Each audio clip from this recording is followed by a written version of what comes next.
My name is Elizabeth Coleman. I am 35 years old. Back when I still trusted him, my husband Jonathan let his family mock the elaborate reunion I planned single-handedly for 20 guests. He joined their laughter when his mother-in-law called my efforts over the top and suggested takeout would have been better. Not one word from him in my defense. Years of handling every detail in silence hit me hard. Now, as I sit here dealing with the chaos from canceling our family plans while my husband confronts me angrily demanding I fix it all, I feel a fierce resolve building inside. I will no longer hold everything together alone. Have you ever poured your heart into keeping a marriage and family running only to be treated like the help? What would you do if your own husband turned your kindness into something he could publicly dismiss? Drop your thoughts below, because I really need to hear I am not alone in this. It started small the way these things always do. When we first got married 8 years earlier, I thought organizing things for my husband's side of the family was just me being supportive. My mother-in-law, Nancy, lived only 20 minutes away in Grand Rapids, and my brother-in-law, Caleb, dropped by constantly with last-minute requests. I handled it all without complaint. I booked the lake house for their annual get-together, made sure every dietary preference was covered, coordinated carpools, even printed out little itineraries so no one got lost. My husband would pat me on the back in private and say I was amazing. Then the comments began slipping out in front of everyone. The first time it happened, I brushed it off. We were at a casual weekend barbecue I had prepped for 11 people. I had spent 7 straight hours in the kitchen making sure everything was perfect. My husband took one look at the spread and sighed loud enough for my mother-in-law to hear. "Babe, you always turn these things into a production. A few bags of chips and some burgers would have been fine." My mother-in-law chuckled and added that I probably stressed myself out for nothing. My brother-in-law just smirked and reached for another plate. My husband did not defend me.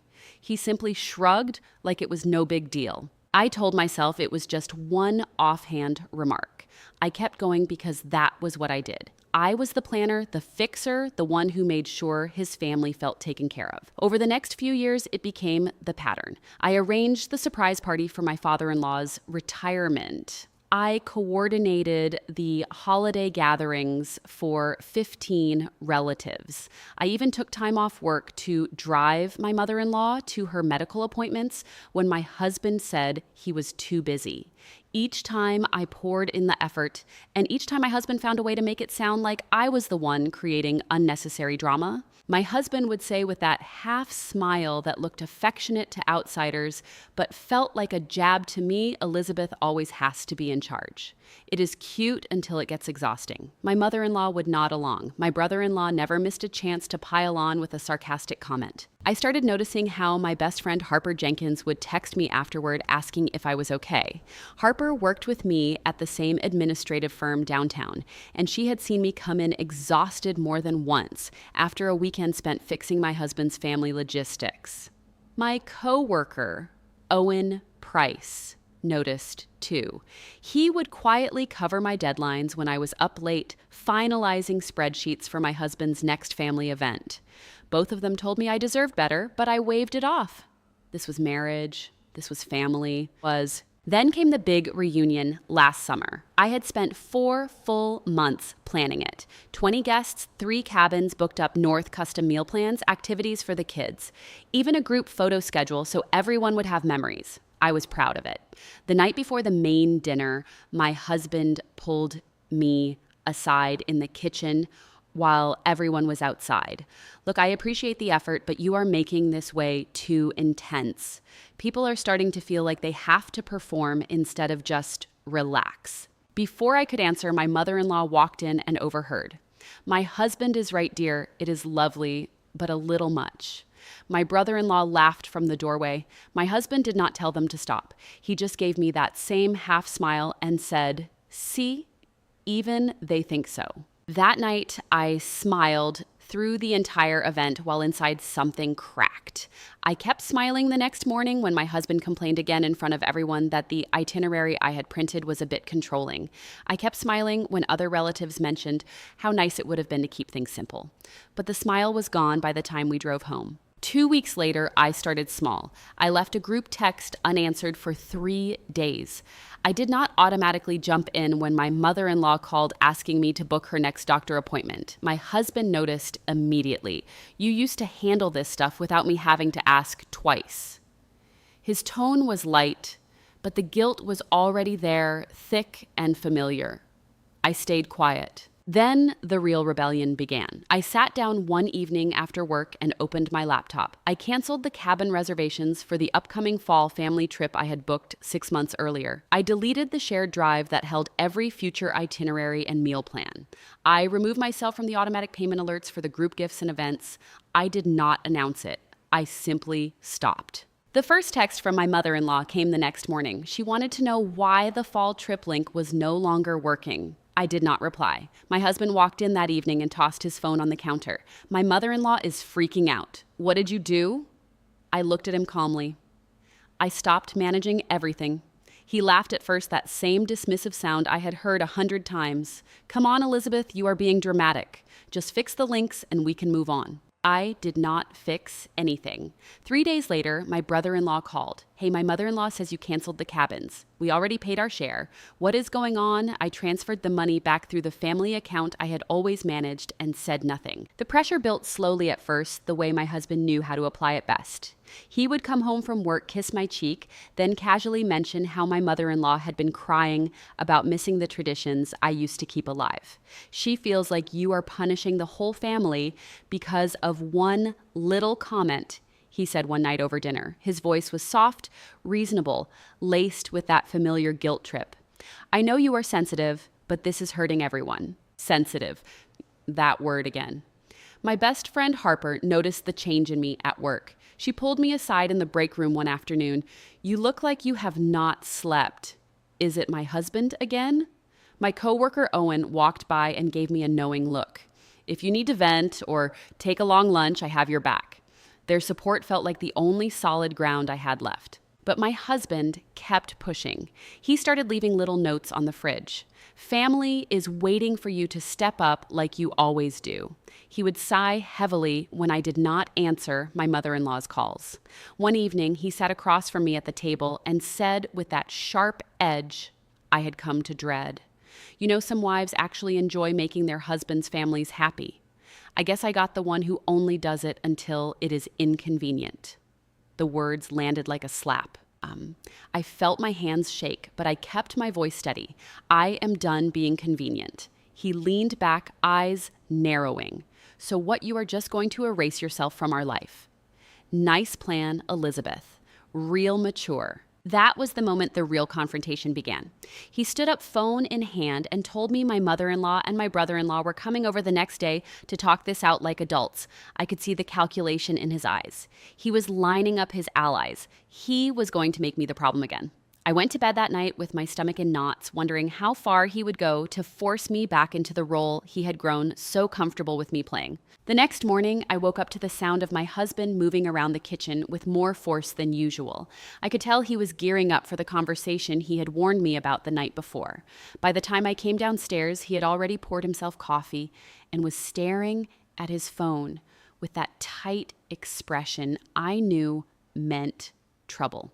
He did not even look up at first. Instead, he set the mug down hard enough for the sound to echo and said in that sharp tone he saved for moments like this, "Glad you decided to grace us with your presence today, because my mother-in-law and my brother-in-law are on their way over to talk about the mess you created by pulling the plug on everything we had planned." His words hit me straight in the chest, like a jab I had been bracing for, but still felt unprepared to dodge. I stood there in the doorway, feeling the familiar knot tighten in my stomach, and waited for him to continue because I knew he was not done. He never was when it came to reminding me of my place in his family. "You used to be the one who kept us all together without making it a big production." He went on, his voice laced with that cold contempt that made every compliment from the past feel like a lie now. "Now you are erasing yourself like none of it mattered and leaving the rest of us scrambling." Real mature way to handle things after 8 years of marriage. Before I could even form a response, the doorbell rang, and in walked my mother-in-law, Nancy, followed closely by my brother-in-law, Caleb. My husband greeted them with a quick hug and immediately turned the conversation my way. "See, Mom, she is right here so we can get this straightened out before it gets any worse." My mother-in-law set her purse down and looked at me with that disappointed tilt of her head I had seen 1,000 times before. But it was my husband who kept steering the knife deeper. My wife decided she is done playing the family planner. He told them, his tone dripping with mock sympathy. Guess all those years of her organizing everything were just her way of feeling important until it stopped being convenient for her. My brother-in-law snorted and dropped into a chair at the table. "Yeah, we noticed. The fall trip link is dead and none of us can even book the usual stuff without your spreadsheets." My husband nodded like he had been waiting for that exact opening. Exactly. She canceled the cabins we had locked in for 20 guests without telling anyone, and now the whole group is blowing up my phone asking what happened. Nice job making me look like the bad guy in front of my entire family. The edge in his voice cut deeper than any raised tone ever could, because it was delivered with that calm smile he wore when he knew he had the upper hand. I felt my cheeks burn, but I kept my voice steady when I finally spoke. I stopped managing everything because I was the only one doing it and no one ever appreciated it. My husband laughed that short, dismissive sound that always made my resolve waver just a little. "Appreciated it, babe. You turned every gathering into your personal project so you could play hero. Now that we are finally seeing what life looks like without your constant control, you are throwing a fit and punishing everyone. That is not how marriage works." My mother-in-law chimed in then, but only after my husband had set the tone. "My husband is right, dear. We counted on you for these things. It is not fair to just disappear from the role you volunteered for all these years." My brother-in-law leaned forward, adding his own jab, but again, it was my husband who escalated it with another cutting remark. "If you cannot be the wife who steps up and keeps things running smoothly, maybe we need to rethink what this marriage even looks like, because I did not sign up to carry the load alone." The threat hung in the air like a live wire, and I felt the ground shift under me. This was the first time he had openly tied my role as the family organizer to the survival of our marriage. I wanted to push back harder, but the words caught in my throat when my phone buzzed on the counter. It was a text from my best friend Harper Jenkins asking if I was okay because she had heard through the office grapevine that I seemed distracted lately. My best friend Harper had been my rock at work for the past 3 years, ever since we started at the same administrative firm downtown, and she always knew when something with my husband's family was weighing me down. I quickly typed back that I would call her later, but the interruption gave my husband the perfect opening to twist the knife again. He glanced at my phone and smirked. "Let me guess, that is your work friend checking in so you can complain about how terrible we all are."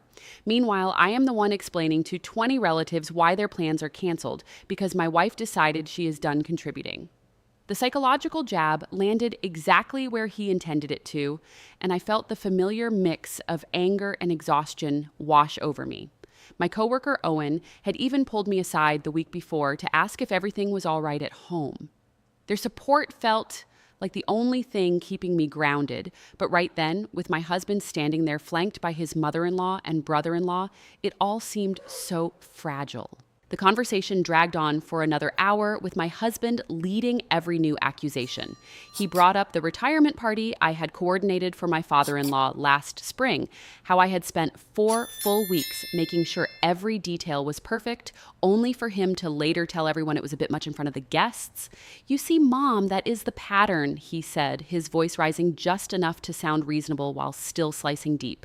"She builds these elaborate systems around herself, then pulls the rug out when it stops feeding her ego. Now the whole family is paying the price." My mother-in-law nodded along, and my brother-in-law muttered something about how inconvenient it was for their upcoming anniversary plans, but it was always my husband who delivered the sharpest blows. I thought I married someone who actually wanted to be part of this family, not someone who would ghost us the second she felt unappreciated. By the time they finally left, I was drained in a way that went beyond tired. My husband lingered in the doorway after they drove away and delivered one last ultimatum with that same sharp edge.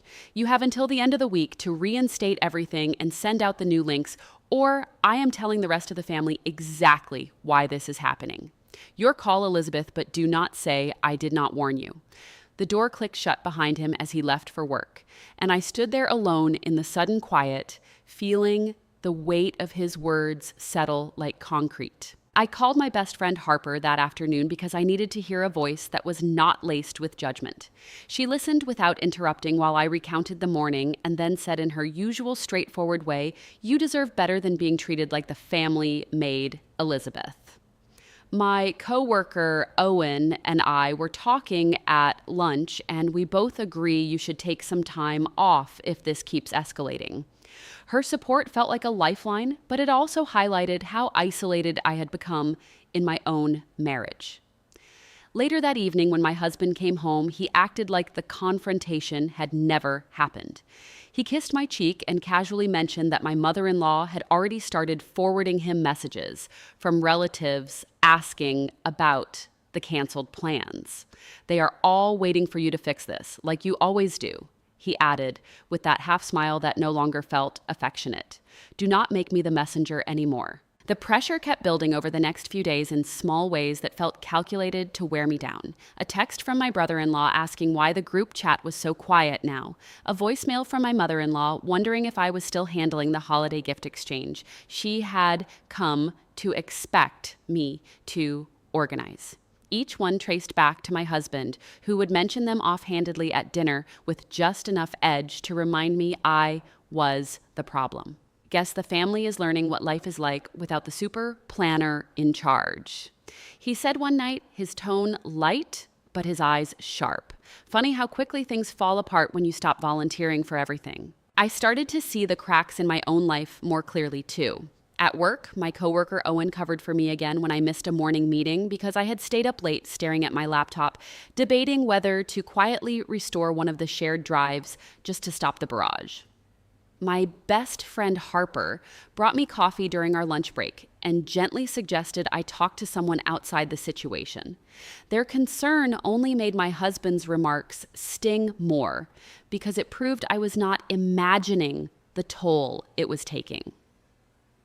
Then, on the fourth day after the family meeting, my husband came home earlier than usual and dropped a stack of printed emails on the kitchen table. "These are from the relatives," he said, initiating the next round with that familiar cutting tone.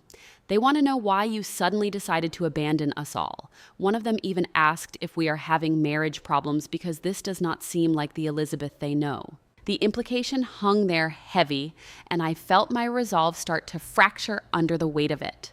He leaned in closer, his voice dropping to that dangerous calm he used when he wanted to sound reasonable. "Fix it, Elizabeth, or this is going to get a lot messier than a few canceled cabins. I did not marry you to watch you walk away from the one thing that actually made you useful to this family." The words were vicious and personal, and they landed exactly as he intended. I stared at the emails, feeling the fight drain out of me, even as anger boiled underneath. Just when I thought the day could not get any heavier, my phone lit up with a message from my best friend Harper that made my blood run cold. She had overheard something at the office that changed everything, and she needed to tell me in person right away. My husband glanced at the screen and raised an eyebrow. "More support from your friends while I deal with the fallout alone. Typical." The suspense of what my best friend Harper might have learned, combined with his latest jab, left me frozen, wondering if the real betrayal was only just beginning. I rushed to meet my best friend Harper at our usual coffee spot downtown after work that day, my heart pounding with dread from the text she had sent. When I slid into the booth across from her, she looked more serious than I had ever seen her and wasted no time getting to the point. She had overheard a phone call at the office earlier that week where my husband had been talking to one of our mutual contacts, and what he said completely changed how I saw everything that had happened. My best friend Harper leaned in close, her voice low as she told me my husband had been telling people, including some of our coworkers, that I was having a breakdown and acting unstable ever since I canceled the family plans. He painted me as the one who had suddenly become unreliable after years of being the rock, and he had even hinted to my brother-in-law that they might need to restructure our finances if I did not snap out of it soon. The hidden truth hit me like a punch because it meant all his sharp remarks at home were not just frustration. They were part of a calculated campaign to turn the family and even people at work against me before I could explain my side. My best friend Harper squeezed my hand and warned me that my coworker Owen had confirmed hearing similar whispers around the office too. I sat there stunned, realizing the man I had spent 8 years married to had been building a narrative behind my back to make himself look like the patient victim while I was painted as the problem. The betrayal felt deeper than any dinner comment or canceled trip ever could because it showed me the years of me quietly organizing everything had been a tool for him all along, not a partnership. I thanked my best friend Harper for telling me, even though it shattered something inside me, and drove home that evening with my mind racing about how to confront him without falling apart. That night when my husband walked through the door, I was waiting at the kitchen table with the printed emails still spread out. Before I could even speak, he initiated the next round, his voice already laced with that familiar cold tone. "Let me guess, my best friend Harper filled your head with more stories about how terrible I am," he said, dropping his keys with a clatter. "You are really leaning on your work friends these days instead of fixing what you broke with my family." I told him what my best friend Harper had revealed about the calls and the way he had been bad-mouthing me, but he did not deny it. Instead, he laughed that short, dismissive sound and leaned against the counter, looking at me like I was the one being unreasonable. "Of course I talk to people, Elizabeth. Someone has to explain why my wife suddenly decided to abandon every responsibility she volunteered for. You made me look like a fool in front of 20 guests, and now the whole family is asking questions. What did you expect me to do? Sit quietly while you erased yourself." The tone cut deep because it twisted my attempt at boundaries into proof that I was unstable, just like he had been telling everyone. Before I could respond, the doorbell rang again, and in walked my mother-in-law, my brother-in-law, and for the first time in months, my father-in-law, Robert Coleman, who rarely got involved but looked grim tonight. My husband greeted them all with quick hugs, then immediately turned the conversation my way, steering it like he always did. "See everyone she is right here. So we can get this straightened out before it destroys our marriage," he announced, his tone dripping with mock concern. "My wife has decided she is done contributing to the family, and now she is accusing me of bad-mouthing her when all I did was tell the truth about how unreliable she has become." My brother-in-law nodded and dropped into a chair, but it was my husband who kept the pressure on with another vicious jab. "You used to be the one who kept things running smoothly without turning it into a drama, Elizabeth. Now you cancel everything we planned for 50 relatives across 3 months and expect me to just accept it. That is not the wife I married." My mother-in-law sighed and added her piece, but only after my husband had set the tone with his tone. My father-in-law cleared his throat and said quietly that the family traditions mattered, but again, my husband escalated it. "Exactly, Dad. She built these elaborate systems around herself for years, then pulled the rug out the second she felt unappreciated. Now I am the one dealing with the fallout and explaining to everyone why my wife is suddenly too good for her own family." I tried to push back, telling them how exhausting it had been to handle every gathering, meal plan, and appointment alone, while getting only criticism in return. My husband cut me off with a sharp laugh full of contempt. "Exhausting, babe, you turned every event into your personal project so you could play the hero. I thought I married a partner, not someone who falls apart when asked to do her fair share. If you cannot step up like you used to, maybe we need to talk about separating because I did not sign up for this version of you." The threat of separation landed heavy in the room, and I felt the ground shift under me again. My brother-in-law's wife, Brooke, who had arrived quietly with him piled on, then saying she had heard from the family group how chaotic everything had become without my spreadsheets. My husband nodded approvingly at her words before delivering another psychological blow. See, Elizabeth, even Brooke sees it. You are not just hurting me. You are hurting the whole family by refusing to be the reliable one anymore. Fix the plans or accept that this marriage might not survive your little rebellion. The suspense built as they all waited for my answer, and I felt every eye on me like I was on trial. I wanted to hold my ground and tell them I was done being the invisible scaffolding.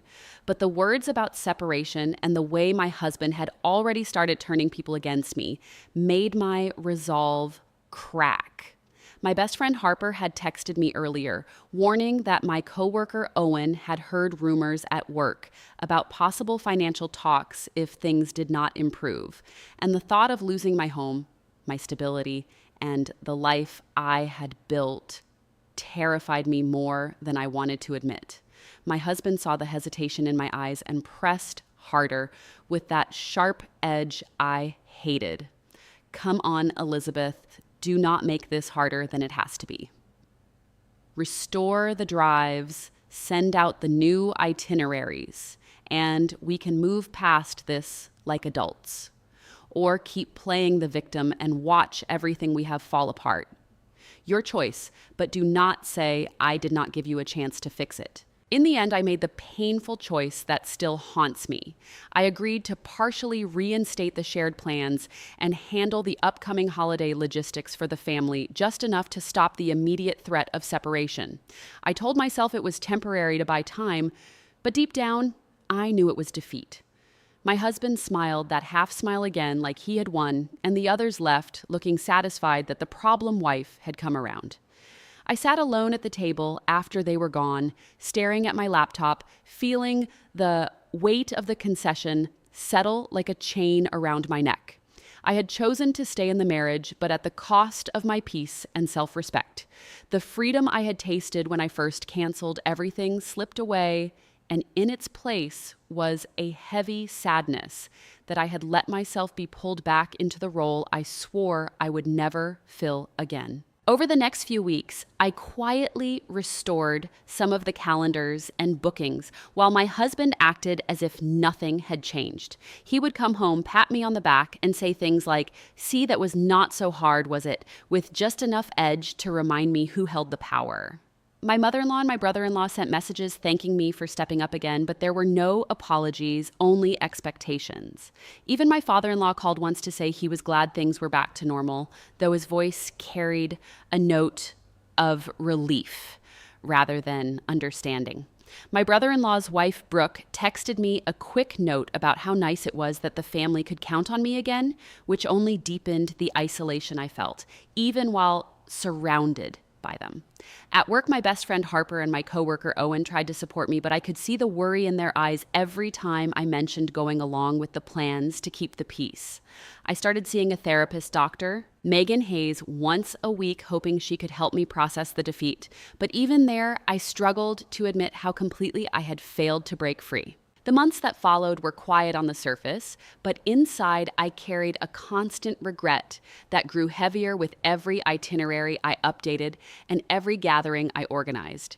My husband never stopped the occasional cutting remark, reminding me how close I had come to ruining everything with my selfishness. I had chosen the lesser evil of staying in a marriage where I was valued only for what I could do, but the emotional isolation that came with it left me feeling more alone than if I had walked away. The family traditions continued, but they no longer brought me any sense of pride, only a dull ache that I had sacrificed the version of myself who finally said enough. I kept the peace at the cost of my own voice, and that painful choice taught me the hardest lesson of all. Sometimes choosing to stay means accepting that you will never truly be seen. Thank you for listening to my story. If you have ever faced a moment where standing up for yourself risked losing the life you built, what did you choose? And do you ever wonder if the price was too high? I would love to hear your experiences in the comments because carrying this regret alone feels heavier than I expected.